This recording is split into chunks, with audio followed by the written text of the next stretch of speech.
Jean-Charles Zerbib, bonjour. Bonjour. Merci d'être à nouveau avec nous sur studiocalita.com. La fois précédente que nous vous avons reçu dans ce studio, nous avons parlé en fait de votre nouvelle mission au sein de l'organisation sioniste mondiale. Vous nous avez parlé donc des réalisations de l'Organisation sioniste mondiale en France, ces conférences, ces projets d'Ulpan, ces réalisations d'Ulpan, ces classes d'Ulpan nombreuses aujourd'hui un peu partout dans les communautés juives en France. Mais il y a d'autres projets dont nous allons parler aujourd'hui qui sont estampillés Organisation sioniste mondiale. Alors, l'un des projets majeurs et qui va intéresser certainement de nombreux jeunes qui terminent leur baccalauréat dans quelques jours, eh bien, c'est la Mechina Kdam-Tzvaït, c'est-à-dire l'année préparatoire à l'armée israélienne. La Mechina Kdam-Tzvaït, c'est une institution, on va dire, dans la société israélienne depuis de nombreuses années. Elle était ouverte aux Israéliens, bien entendu, aux jeunes qui terminent après leur baccalauréat et qui veulent passer 1 ou 2 années donc de préparation au service militaire, on va dire de préparation spirituelle au service militaire. Mais là, l'Organisation sioniste mondiale prépare un projet qui est spécifique aux jeunes Français. Effectivement, vous l'avez très très bien défini, Daniel. Et cette année de préparation militaire, cette Mechina Kdam-Tzvaït, est aujourd'hui très ancrée dans le paysage israélien.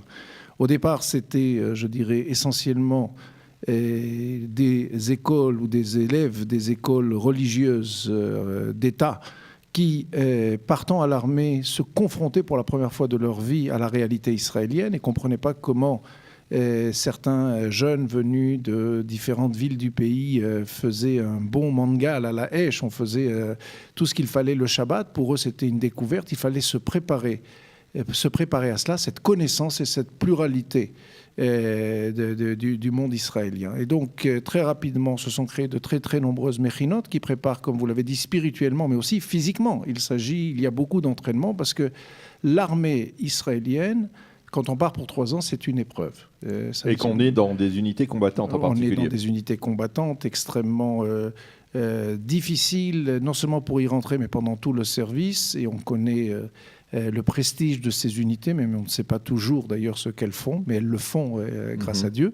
Et il était très très important de bien préparer ces jeunes. Et puis dans un deuxième temps, les non-religieux de ce pays ont dit mais pourquoi pas nous aussi. Donc petit à petit on a vu se développer un nouveau créneau. On termine la terminale, le Yud-Bet, et avant de partir à l'armée, aussi bien pour les garçons que pour les filles, on préfère passer 1 an, un peu plus même parfois, dans cette école de préparation militaire. À s'enrichir, ça peut être même s'enrichir socialement, s'enrichir au niveau on va dire du patrimoine juif, des textes, même si ce n'est pas obligatoirement dans un cadre religieux et pratiquant, on essaye de mieux percevoir, on va dire, l'histoire du peuple juif, les acquis du peuple juif, le patrimoine du peuple juif. C'est exact. Et il y a aussi un autre aspect qui est très très important, qui est l'aspect sociétal.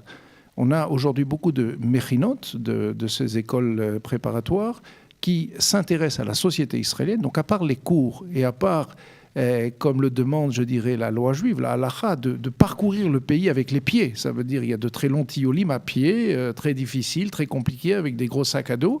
Eh bien, on va aller à la rencontre de l'autre.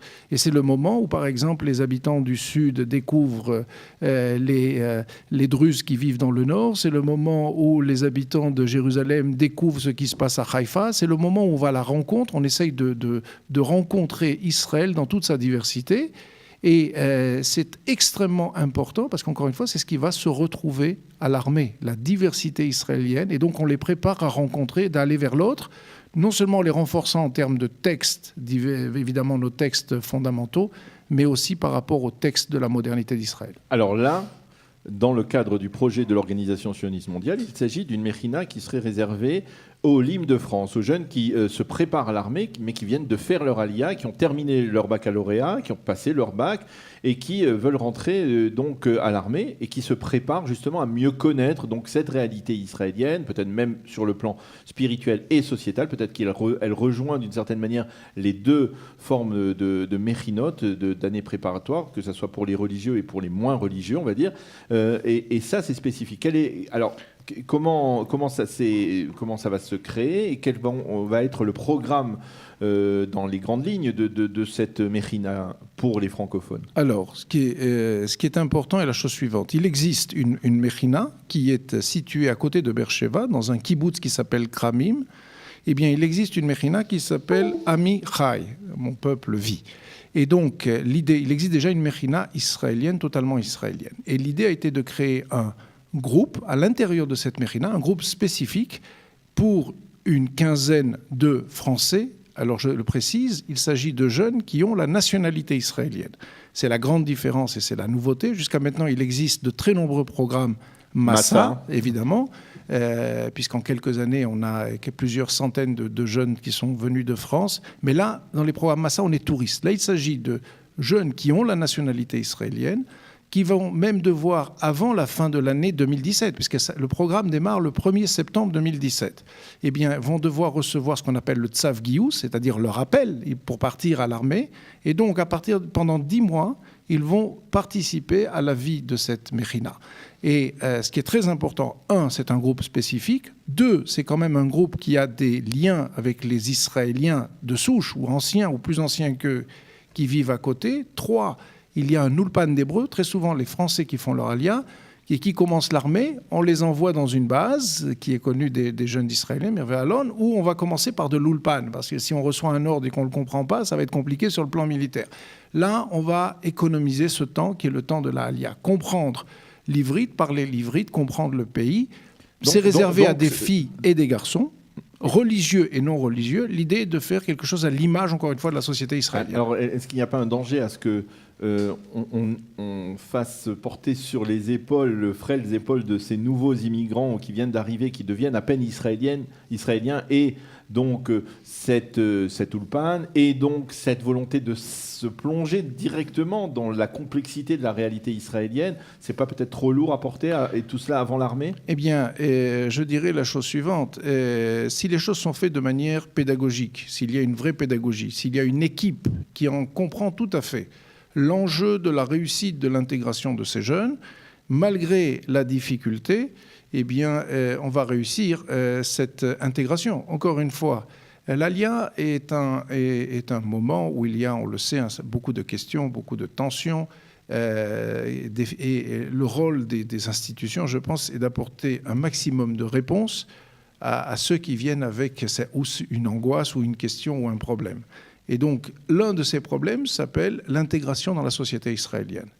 Et si d'un côté, pour ceux qui arrivent à un certain âge, beaucoup de gens, par exemple Kalita ou le CNEF, font en sorte à la Knesset qu'il y ait un allègement du poids de l'armée dans le cursus, parce qu'on ne sait pas exactement, quand on n'a pas été élevé depuis l'école maternelle, dans cette mentalité, on ne comprend pas tout d'un coup. En France, il y a plus de service militaire obligatoire, bien que certains reparlent de faire quelques mois. Donc, arriver à comprendre que l'armée est, pour les jeunes, l'une des meilleures façons de s'intégrer, et je parle là d'un certain nombre d'unités. Si on est dans une start-up nation, c'est parce qu'on sait qu'on a des unités très, très précises où se retrouvent tous ceux qui, quelques années plus tard, vont créer des produits qui vont servir non seulement aux Israéliens, mais à l'ensemble du monde. Donc il y a là un point très, très important. Il ne faut pas, je dirais, rater la porte d'entrée dans la société israélienne. L'armée est un moment très, très important pour ceux qui veulent et qui peuvent le faire.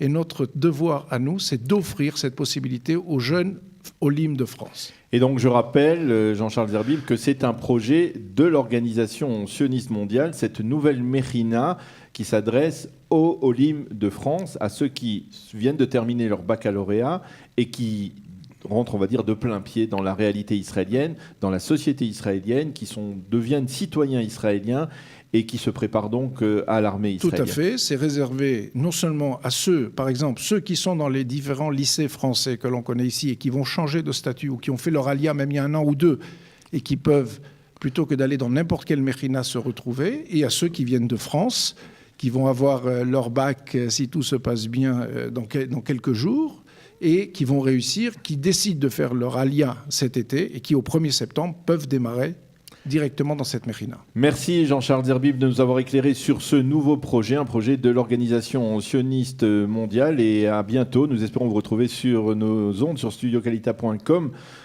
prochainement pour nous parler à nouveau des projets de l'Organisation sioniste mondiale dont vous êtes l'émissaire ici, l'émissaire on va dire en France plus particulièrement depuis quelques mois. Voilà, merci Jean-Charles Zerbib et bonne journée. Merci à vous.